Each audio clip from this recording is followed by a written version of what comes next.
We are living in a time when racism in almost any form is being condemned, and that's good. Racism is wrong. But I want to talk about a type of racism that still exists, and usually when it manifests itself, is met with a deafening silence from a world that otherwise would condemn racism. Hi, Alex McFarland here, the Truth for a New Generation webcast. Thanks for watching. I'm so glad you're watching. I want to talk about racism that seems to go unchecked and not called out, and that's racism against Jewish people.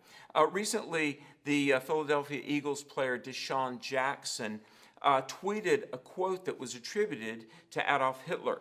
And the quote was, there was a little tiny bit of pushback, and he did a little bit of backpedaling, but really the normally woke social justice left didn't say anything much about it. Now, former Eagles president Joe Banner called out the hypocrisy of the left and the double standard, and he said this, now listen, if a white player said anything as outrageous as what DeSean Jackson said about Jewish people, there would be a serious conversation about cutting him and a need for the team to discuss and make a statement which would be totally appropriate.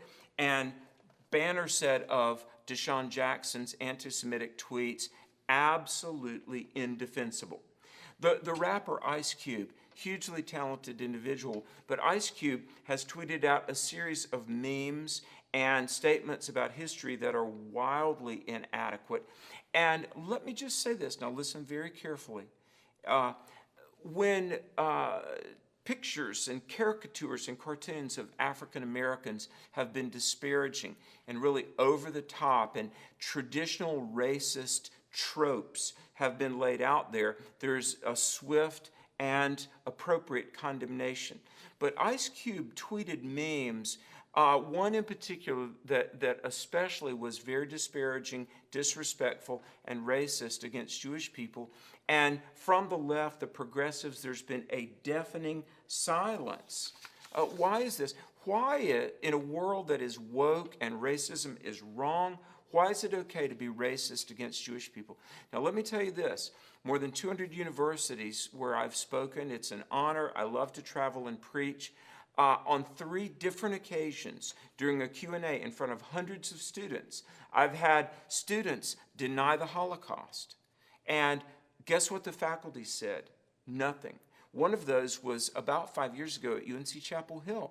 And I had a student come to the mic and was brazenly denying the Holocaust and speaking disparagingly of Jewish people.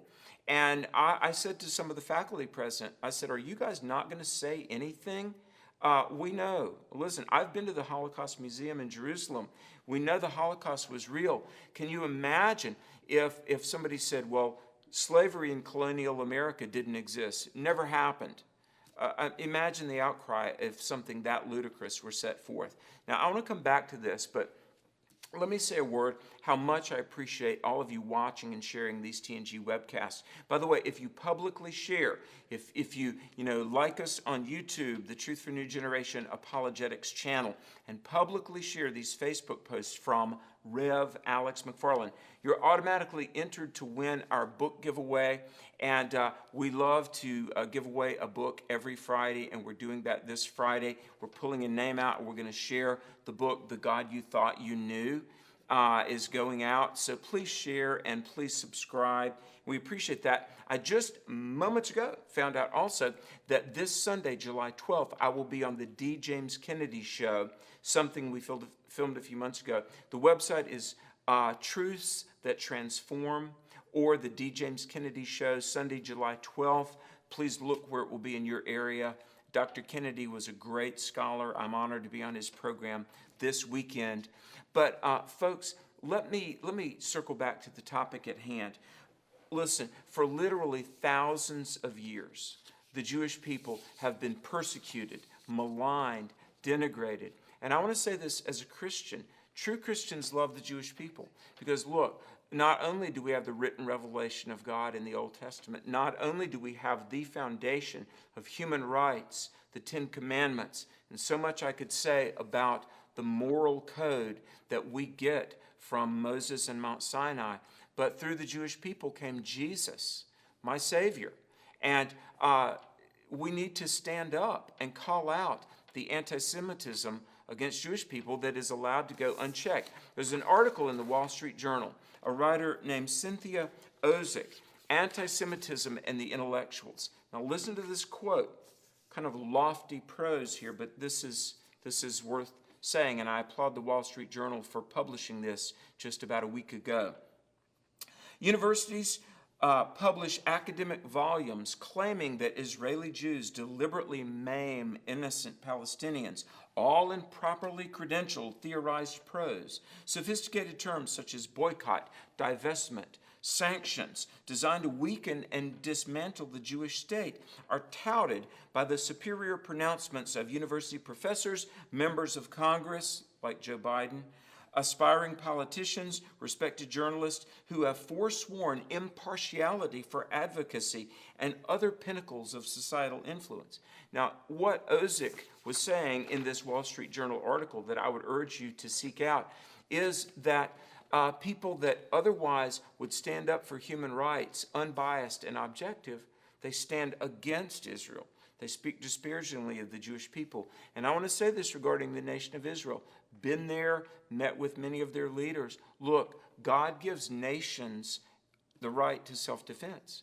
And the nation of Israel has the right to defend itself against Islamic aggression. All right, let me just say this in conclusion. Anti-Semitism dressed in the sheep's clothing of social justice is wrong. If we're going to stamp out racism, and we should, we've got to stand up for all people. And I want to challenge people, religious leaders, academics, stand up for the Jewish people.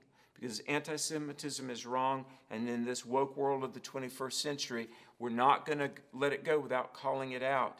In the politically correct, lofty academic guise, it doesn't stand. Anti-Semitism is wrong, has no place in a civilized society. Hey, I want to thank you for watching. God bless you. Hey, please pray for America, and we'll see you next time on the Truth for a New Generation webcast.